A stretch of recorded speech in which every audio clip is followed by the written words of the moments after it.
Good morning, West Hills friends. My name is Richard Evans. Carlissa and Mark asked me to say something this morning in regards to Chinese New Year.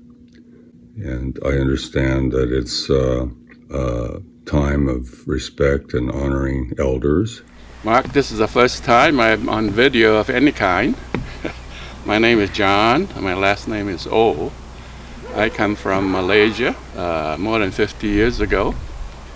And in Malaysia, my grandparents were immigrants from China. So we are here talking about Chinese New Year and some Chinese tradition. And what I can think of is this respecting of elders. And I think it comes from the filial piety teachings. This is probably about 6th century BC of Confucius in China. And it has carried on since, and it sets up behavior relationship in the teachings about parent to children, brothers to sisters, brothers to brothers, and everyone that is elder or older in the family. And in my own case, when I first came here to college in Brownwood, Texas, at a Baptist school called Howard Payne University, I came across, when I was working, a manager of a bookstore. He was much older, in his 60s. We became friends and he became a mentor, and showed me a lot about what living in the United States is. I sort of benefited from the wisdom of people older, and this respect of people that are older translates into everything. If I could impart any kind of knowledge or any kind of knowledge from experience, I would say that learning about respect and teaching about respect, which I believe in just about every culture does that, is extremely important because it carries on for generations. Filial piety is, if you look up the word, it will tell you a lot. Thank you. I had a really wise friend whose name was Nietzsche. He was from India, and he once told me that it isn't as important that I be smart because God is smart. It isn't as important that I'm wise, but that you're wise, and so if there's anything wise to be heard, you will notice. The biggest truths that I've known are kind of like paradoxes. And for me, this paradox is we both have to pay attention to things. We have to be in the now, as so many saints and sages say, but we also have to not pay too much attention and not be too much in the now. And that in the very best moments, there might be the biggest pain.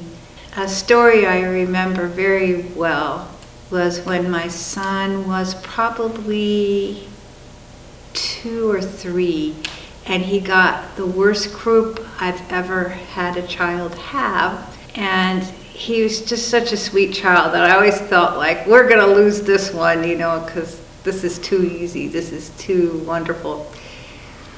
And there it was, that moment, I was really thinking, he can't breathe. And so we looked up in the books that everyone has that scare you to death, but they're for parents and they tell you what to do. And it said if they have a croup and a fever, they might have, I think it's called epiglottitis or I can't pronounce it. But anyway, it's bad. So we called the advice nurse and she was very blasé. She said, take him in a room and put him with steam. So we took him in a room, we turned on the showers and we had steam, and still he couldn't breathe, and it was very bad. So we called her up again and we said, this advice nurse was very blasé, and she said, put him in a room with steam, but he still can't breathe well. And she said, you called me, and I'm the same advice nurse, and I'm telling you he's going to be fine. But it was really, really scary, and we've all been there as parents, and sometimes really scary gets worse. This didn't get worse, but he was really suffering. And so I was up all night just rubbing his back and helping him breathe and taking him back to the shower when it got too bad and turning on the steam and hoping our hot water didn't run out. And that went on throughout the night until here's this sweet moment that I remember when his breathing changed and he went to sleep. But just before he headed off to sleep, his little hand came down and touched me and he said, Mommy, you can sleep now if you want.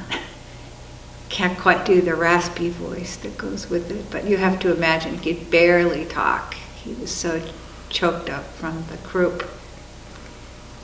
And I think about that sweet boy, thinking that Mommy was, lying down on the floor rubbing his back, and he was in his little bed. And I think that's one of the sweetest moments, but during all the turmoil and the fear and worrying if he was going to stop breathing, it was like I couldn't have imagined that I'd be looking back on that time. And I'm not trying to tell you that everything bad will be wonderful when you look back, but if you pay attention and you're in the now, when you come into the now and are really experiencing it, you might get that little treasure, that little nugget that you will save until you're really old like me. For the last, 6, 7, 8 years, I've been working with the Friends Committee on National Legislation, a local advocacy team, and we've been concentrating on the repeal of what's called AUMF law of the 2000. Basically, this law was created right after 9/11, giving President George W. Bush the right to start a war. And he did, of course. And now we're trying to repeal that law. There's the connection to that is that when before I became a Quaker, I was a young person, 19 years old, drafted into the Korean War, became a Navy journalist, and did 2 tours to combat areas. I was aboard ship.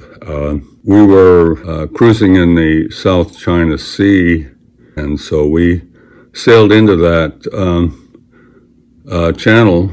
And during that period, our ship engaged in combat. And I recall the morning that the general quarters alarm was sounded, and I knew what that meant. It meant that we were assigned to our battle stations, and I put on this special gear, and I was trained in reading a Geiger counter.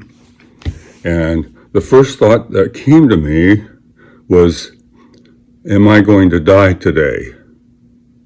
Thank goodness that didn't happen, but it did make an impact on my life. That when I returned to the States and eventually became a Quaker, I also became involved with a local professor that was also a lawyer, advocating for people that were conscientious objectors.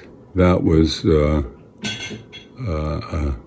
very important part that shaped my life, and I believe that that's one of the reasons I'm still advocating for the repeal of this law to prevent presidents from starting wars without the approval of Congress.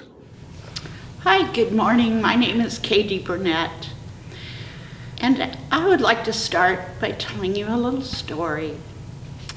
Once upon a time, there was a young woman named Molly who rather rashly agreed to be the interim pastor of the Doodlebug Community Church in South Louisiana, and was understandably nervous when she was told that she would be teaching the Sunday school class after church that very first Sunday, and that her topic was being assigned to her, and it was the topic of God's voice, not what she would have chosen. So let me tell you what happened next. On Sunday morning, the adult Sunday school class sat down at the picnic table behind the church.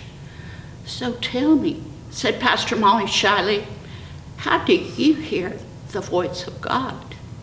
"God is loud and bossy," said old Miss Brown, who was herself loud and bossy and had been roughly scolded by God that very morning. "God is a shiver of joy," said Miss Delia, who had been transported while playing her violin just the night before. "God laughs in the wind," said Buster shyly, for he had felt the breath of God on his cheek when he had gone for a wonderful run that morning. "You are all mistaken," said Mr. Fletresk, but before he could speak another word, Pastor Molly startled everyone by saying softly, "God speaks Cajun French, like my grandmother, Nanon." Confusion spread around the table. Mr. Fletresk was especially piqued because he had wanted to talk about his brief history of sin, which he wrote on every day while debating God in his mind. If there was only one God, why weren't they all hearing the same thing? "Oh, look," cried Miss Delia, pointing with trembling hand. A huge azalea right next to the picnic table had shot up in flames. And out of that burning bush came a voice that was like nothing they had ever heard before. That was neither male nor female, nor old nor young, nor soft nor loud, nor any of many human characteristics that distinguish us one from the other. But they all heard tenderness, joy, and love in this voice. And they all heard exactly the same thing together. The Sunday school class fell to their knees. "Lord, why do you not speak to us with this voice all the time?" cried Pastor Molly. "Why do we hear you in so many different ways?" "Because I speak to each of you in a voice that you can hear. I speak to each of you, my precious children, in a voice that is just for you." And now I'd like to tell you in a few words how I hear the voice of God. God has been real and present, vibrant and alive to me every moment of my life since I was a tiny child. I was so shocked one Sunday here in West Hills Friends when I heard someone say they could not hear God, for this had never happened to me before. I was also surprised to hear someone say we must think of God as a Father, for to me God is the Holy Spirit, and the Trinity has room for me. And I also was surprised to hear someone say, "I surrender to your will, Lord," for I knew if God ever spoke to me that way, I'd be very offended. God speaks to me in a voice that is meant for me, that is a voice that I can hear. Thank you.